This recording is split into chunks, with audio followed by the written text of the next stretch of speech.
Queridos irmãos e amigos, desejo que a paz do Senhor Jesus esteja sobre cada vida e em cada coração. Vamos hoje estudar o tópico 1, o tópico 1 da lição 8, que será ministrada no dia 25 de maio de 2025. Tem como título Uma Lição de Humildade. Esta é a revista dos adultos da Escola Bíblica Dominical. Texto áureo. Porque eu vos dei o exemplo, para que, como eu vos fiz, façais vós também. João capítulo 13, versículo 15. Verdade prática: a submissão e o serviço são características de maturidade e grandeza no percurso do crescimento espiritual do cristão. Vamos ler novamente. A submissão e o serviço. A submissão e o serviço são características de maturidade e grandeza, maturidade espiritual e grandeza no percurso do crescimento espiritual do cristão. Esse texto está na descrição do vídeo. A leitura diária. Na segunda, aprendendo a humildade com Jesus Cristo. Na terça, humildemente nosso Senhor buscava fazer a vontade do Pai. Na quarta, cultivando o mesmo sentimento humilde de Jesus. Na quinta, o perigo de cultivar o sentimento da proeminência. O perigo de cultivar o sentimento da proeminência. É a leitura diária de quinta-feira. O que é proeminência? Proeminência é um sentimento de superioridade, superioridade espiritual, superioridade material. Eu sou melhor do que os outros. É nesse sentido que é a palavra proeminência. Então, o perigo de cultivar o sentimento de proeminência, eu sou melhor do que os outros, né? Paulo diz que a gente deve considerar os irmãos superiores a nós. Na sexta, uma palavra consoladora de Jesus aos discípulos. E a leitura de sábado, Jesus traz sentido ao gesto do lava-pés com os discípulos. Leitura bíblica em classe, João capítulo 13, versículos 1 a 10. O texto bíblico diz assim: Ora, antes da festa da Páscoa, sabendo Jesus que já era chegada a sua hora de passar deste mundo para o Pai, como havia amado os seus que estavam no mundo, amou-os até ao fim. E acabada a ceia, tendo já o diabo posto no coração de Judas Iscariotes, filho de Simão, que o traísse, Jesus, sabendo que o Pai tinha depositado nas suas mãos todas as coisas, e que havia saído de Deus e que ia para Deus, levantou-se da ceia, tirou as vestes e, tomando uma toalha, cingiu-se. Depois, pôs água numa bacia e começou a lavar os pés aos discípulos e a enxugar-lhes com a toalha com que estava cingido. Aproximou-se, pois, de Simão Pedro, que lhe disse: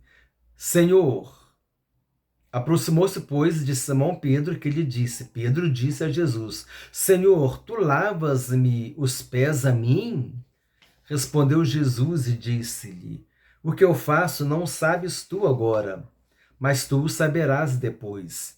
Disse-lhe Pedro: Nunca me lavarás os pés.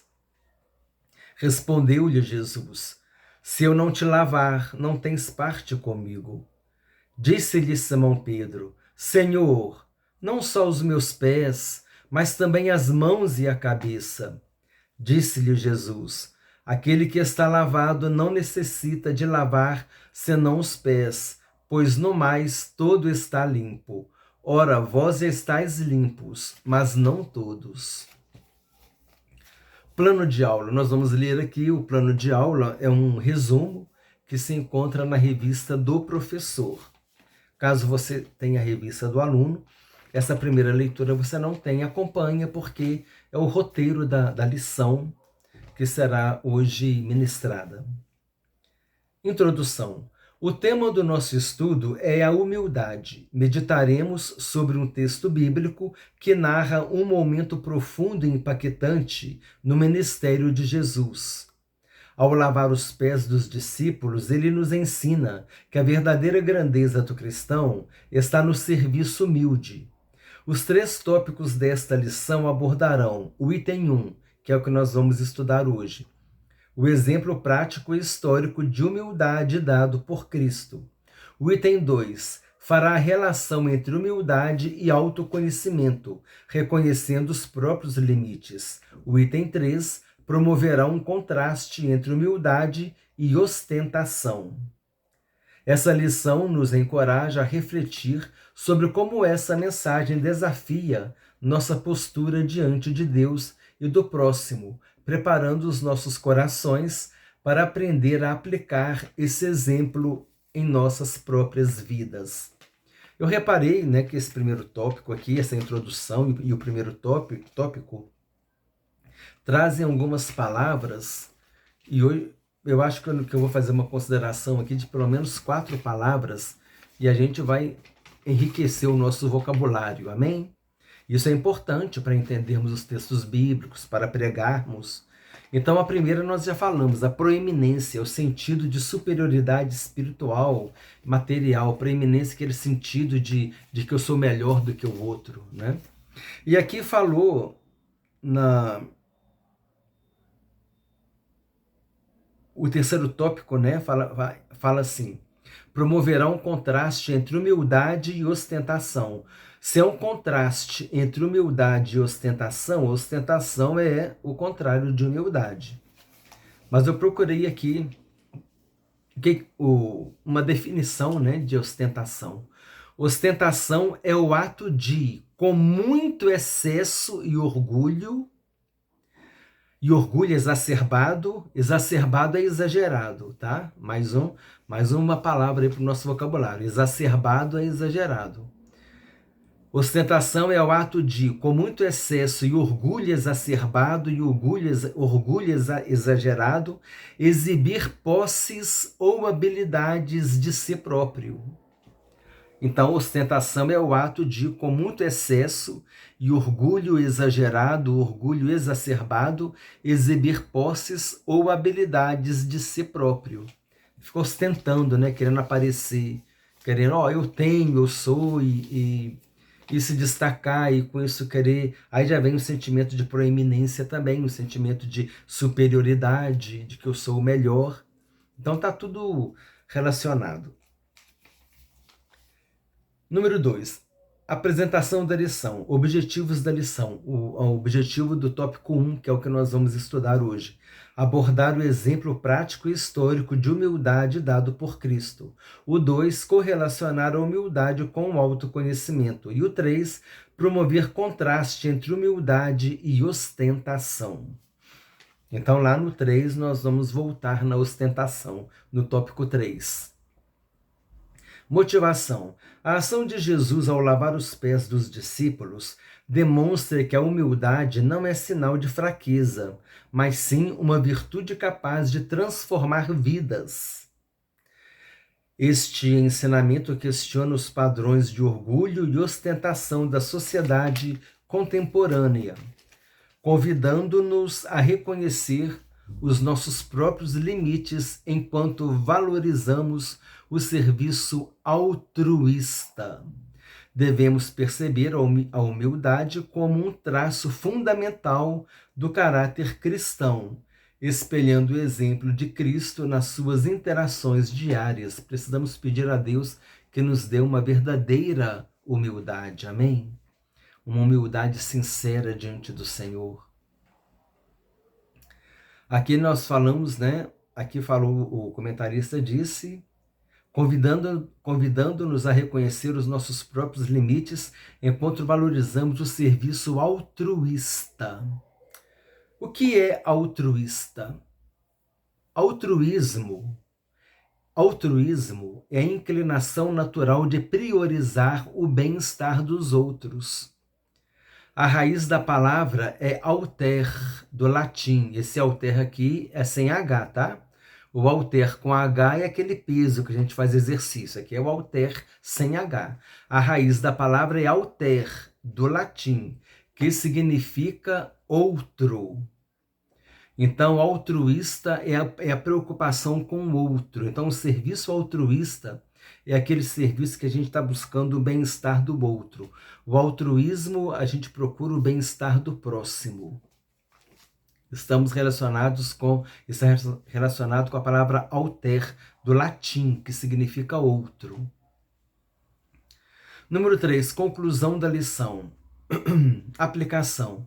O exemplo de Jesus é um chamado para demonstrarmos humildade em nossas atitudes diárias, seja servindo ao próximo, seja renunciando ao orgulho. Ele nos ensina que a verdadeira grandeza está em viver para servir, refletindo o caráter de Cristo em todos os nossos relacionamentos. Essa prática reforça o testemunho cristão e aumenta a influência da igreja na sociedade. Vamos começar agora a revista do aluno. Se você tem aqui a revista do aluno, vamos agora iniciar o comentário da revista do aluno. A palavra-chave da lição é humildade. Introdução. Nesta lição, iremos analisar a narrativa do capítulo 13 do Evangelho de João. Este episódio bíblico retrata o ato de Jesus, reconhecido como lava-pés, onde ele ensina, através do seu exemplo, a relevância da humildade para aqueles que o seguem. Este capítulo oferece-nos uma valiosa lição sobre a humildade na vida cristã. A partir do exemplo de Jesus, somos convidados a servir o próximo de forma humilde. Servir o próximo, relacionado com altruísmo, com alter, o outro, né? Alter é outro do latim. Palavra que vem do latim, alter, significa outro. O nosso português, ele vem do latim, né? Então, nós herdamos esta palavra. Item 1. É o tópico primeiro, né? Tópico primeiro. Uma história real sobre a humildade. 1.1. O lava-pés. Nesta passagem do Evangelho segundo João, quando Jesus lavou os pés, ele utiliza o exemplo de um servo da casa onde se encontrava com os discípulos para transmitir uma lição sobre a humildade dentro do reino de Deus. O capítulo menciona que este episódio ocorreu pouco antes da Páscoa, quando ele celebrou a última ceia pascal com os seus discípulos. Nesta ceia, o nosso Senhor instituiu o que viria a ser conhecido como Santa Ceia, ou Ceia do Senhor, um encontro solene que realizamos atualmente. Durante essa ocasião, Jesus rompeu o protocolo tradicional da ceia pascal, conferindo-lhe um significado único. Ao lavar os pés dos seus discípulos, ele ilustra a humildade como uma virtude essencial para os seus seguidores na expansão da igreja pelo mundo. Aqui o comentarista diz, né, que Jesus instituiu a Santa Ceia ou a Ceia do Senhor. A palavra Santa Ceia, ela não está na Bíblia. Mas é santa porque é separada, né? Aquele momento separado para o Senhor. Mas a palavra Santa Ceia, ela não está na Bíblia, mas Ceia do Senhor, sim. Eu acho que foi Leonardo da Vinci, né, que pintou o quadro da Santa Ceia, né?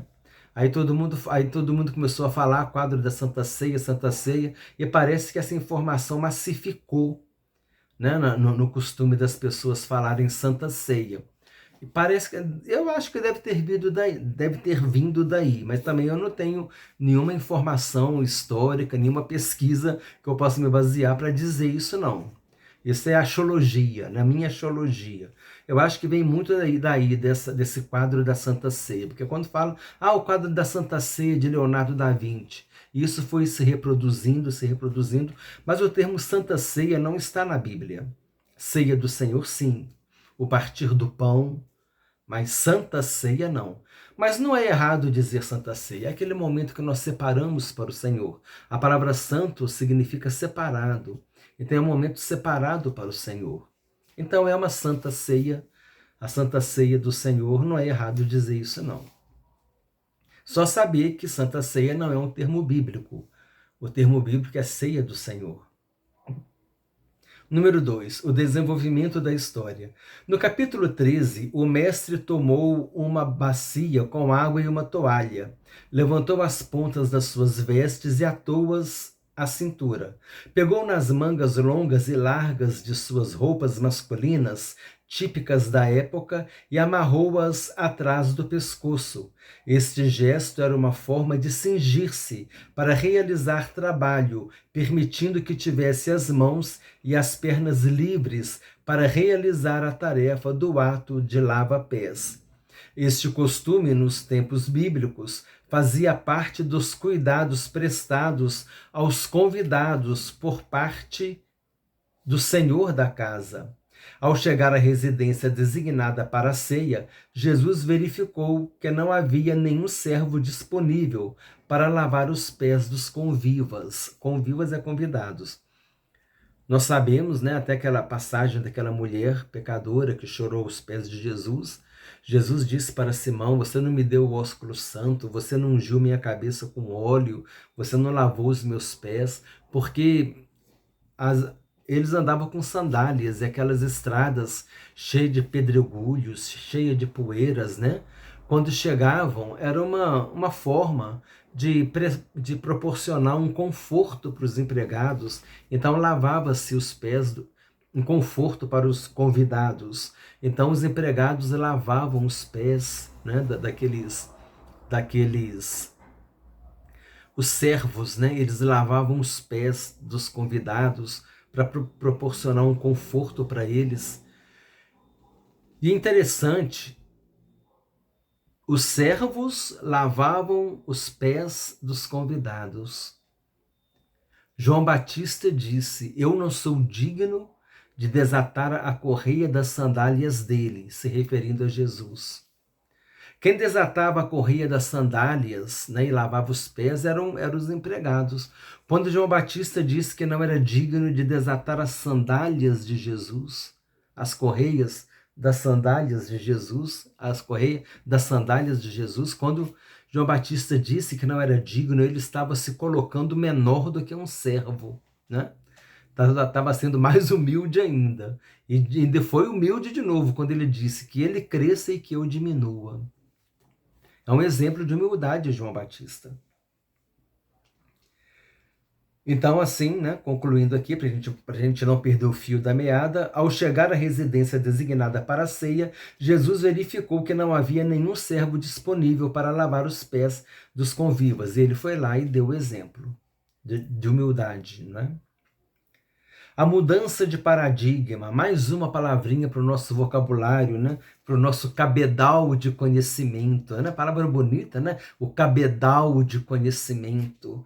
Mais uma palavra para o nosso cabedal de conhecimento. Paradigma. Exemplo típico ou modelo de algo. Paradigma é um exemplo típico ou modelo de algo. Paradigma é um padrão a ser seguido. Eu vou colocar essas palavrinhas aqui, esse vocabulário na descrição do vídeo também, porque isso enriquece a aula da gente, né, irmãos? E a gente vai falar sobre esses assuntos na lição, a gente agora está entendendo. O que é paradigma? Paradigma é um modelo que deve ser seguido, isso é paradigma. A mudança de paradigma, por quê? Porque qual que era o paradigma? Qual que era o modelo? O modelo era que os servos lavassem os pés do Senhor. Mas agora o Senhor está lavando os pés dos seus servos, dos seus apóstolos. Essa foi a mudança de paradigma, essa foi a mudança de modelo, né? Jesus ele veio para impactar mesmo, ele veio para impactar a sociedade, para impactar todos, né? E uns foram impactados, receberam a palavra dele, agora outros resistiram, como os fariseus. a mudança de paradigma. Como anfitrião daquela ceia, após o encerramento dessa reunião única e tradicional, surpreendendo os discípulos, o nosso Senhor começou a ensinar através do lava-pés que o caminho do reino de Deus é trilhado com humildade. Ele mostrou que a humildade representa a verdadeira grandeza espiritual do seguidor do Evangelho. Por isso, utilizou um gesto cotidiano para exemplificar esta atitude humilde. É evidente neste episódio que o cristianismo só se tornará eficaz e alcançará o propósito do reino de Deus se os valores ensinados pelo Mestre forem realmente praticados pelos seus seguidores. Entre esses valores destaca-se a humildade genuína, interiorizada nos corações dos discípulos, recebendo especial atenção do Divino Mestre, que era manso e humilde de coração. Sinopse 1. O exemplo histórico de humildade que nosso Senhor deu aos discípulos é prático, atual e atemporal, quer dizer, não está preso no tempo. Vale para hoje também, não é só para aquela época não. Aí, por isso, essa é a ideia do atemporal aqui. Irmãos, pelo que eu me lembro aqui, essa palavra ela não está na lição, mas eu me lembrei dela. É uma palavra muito importante que a gente usa muito, é a palavra ungido. Às vezes a pessoa fala assim, ele é ungido, parece que eu sou ungido de Deus, eu sou um intocável, né? Mas a ideia não é bem essa, não. No contexto religioso, no contexto bíblico, está relacionado ao serviço. É intrínseco, está intrínseco, faz parte do servir. A unção com óleo era usada para consagrar pessoas e objetos para o serviço a Deus. A pessoa era ungida. Nós vimos os reis que eram ungidos, que eram consagrados. Jesus é o ungido de Deus. E ele veio realizar o serviço de rei, profeta e sacerdote. Jesus veio realizar os 3 ofícios, rei, profeta e sacerdote. Ele foi reconhecido como rei. Ele foi reconhecido como rei. As pessoas queriam coroar Jesus como rei. Jesus, sabendo disso, ele saiu fora, né? Ele foi embora. Eles reconheceram Jesus como profeta, eles disseram, um grande profeta se levantou contra nós. Um grande profeta se levantou entre nós. Grande profeta se levantou entre nós. Eles queriam ungir Jesus rei, então Jesus ele foi reconhecido como rei, ele foi reconhecido como profeta, mas Jesus não foi reconhecido como sacerdote. Jesus era da linhagem de Davi, era a linhagem real.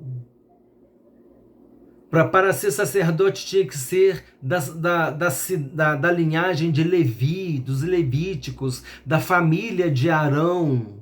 Jesus não era da família de Arão, então os judeus falavam assim, porque o Messias ele teria que ser rei, profeta e sacerdote. Jesus foi rei e foi profeta, mas ele não foi sacerdote. Então eles falavam assim, Jesus não é o Messias.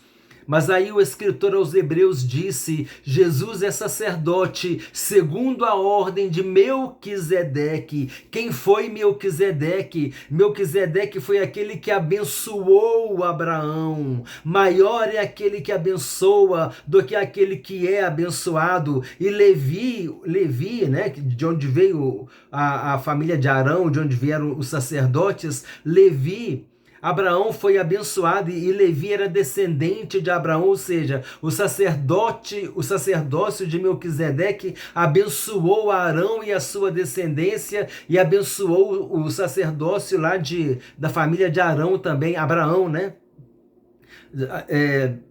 Melquisedeque abençoou Abraão, e lá para frente o Levi foi o neto, né? Foi descendente de Abraão. Então, maior é aquele que abençoa do que aquele que é abençoado. Se Melquisedeque foi aquele que abençoou Abraão, e se o sacerdócio levítico veio de Abraão, maior é aquele que abençoa.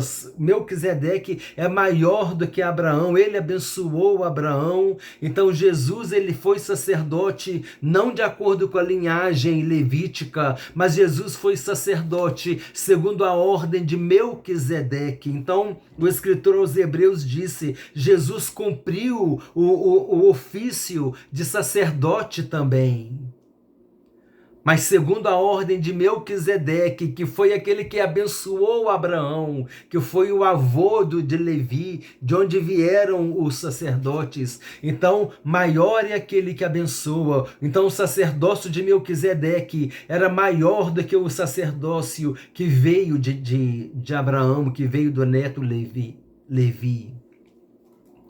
E Jesus agora é sacerdote segundo a ordem de Melquisedeque. Então agora Jesus, ele cumpriu os 3 ofícios. Ele é reconhecido como rei, ele é reconhecido como profeta e ele é reconhecido como sacerdote. Ele cumpriu aquilo que o Messias verdadeiro deveria cumprir: ser profeta, ser rei e ser sacerdote. Jesus é o verdadeiro Messias enviado por Deus. A dúvida que havia em relação ao sacerdócio, o escritor aos Hebreus, ele sanou essa dúvida quando ele disse que Jesus foi sacerdote segundo a ordem de Melquisedeque. Maior é aquele que abençoa do que aquele que é abençoado. Melquisedeque abençoou Abraão. Olha que coisa maravilhosa, olha as revelações da palavra de Deus, olha os segredos escondidos na palavra de Deus e que são revelados por meio do Espírito Santo, por meio do estudo, por meio da pesquisa, por meio do entendimento da palavra de Deus. Por isso precisamos buscar ou conhecer a palavra de Deus, aprender a palavra de Deus. Conheçamos e prossigamos em conhecer o Senhor. Aleluia, glória a Deus. Leitura do Sinopse 1, o exemplo histórico de humildade que nosso Senhor deu aos discípulos é prático, atual e atemporal. Auxílio bibliológico, lavar os pés aos discípulos. Esse ato dramático de lavar pés, geralmente realizado por servo, geralmente realizado por servos, ocorreu na última noite da vida de Jesus na terra. Jesus fez isso, né, a mudança de paradigma, a mudança do modelo, né, que nós falamos. Jesus fez isso para demonstrar aos seus discípulos o quanto ele os amava. Para prenunciar, isto é, prever simbolicamente, o seu sacrifício voluntário na cruz e para transmitir a verdade de que aqueles que o seguem devem servir humildemente uns aos outros. Então, olha só, Jesus fez isso, número 1, para demonstrar aos seus discípulos o quanto ele os amava. Número 2, para prenunciar, isto é, prever simbolicamente o seu sacrifício voluntário na cruz. E número 3, para transmitir a verdade de que aqueles que o seguem devem servir humildemente uns aos outros. O desejo de ser grande atormentava continuamente os discípulos. Cristo queria que eles percebessem que o desejo de ser o primeiro, ser superior e honrado acima dos outros, é exatamente o oposto da atitude dele. Jesus desejava que seus discípulos imitassem sua maneira. A igreja primitiva parece ter seguido o exemplo de Jesus e literalmente obedecido seu mandamento de humildemente lavar os pés uns dos outros. Por exemplo, em 1 Timóteo capítulo 5, versículo 10, Paulo declara que as viúvas só poderiam receber um cuidado especial por parte da igreja caso se qualificassem de acordo com os determinados padrões e ações. Um desses atos era lavar os pés dos santos. As bênçãos de Deus sempre dependem de colocarmos a sua palavra em prática. Para concluir, irmãos, a lição, vamos aqui novamente falar o vocabulário, né? Proeminência, sentimento de superioridade, superioridade espiritual, material, se sentir superior aos outros. Ostentação é o ato de, com muito excesso e orgulho exacerbado, exagerado, exibir posses ou habilidades de si próprio.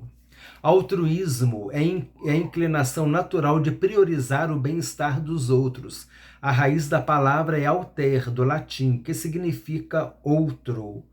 Paradigma, exemplo típico ou modelo de algo, padrão a ser seguido. E ungido, no contexto religioso, está relacionado ao serviço, é intrínseco, faz parte do servir.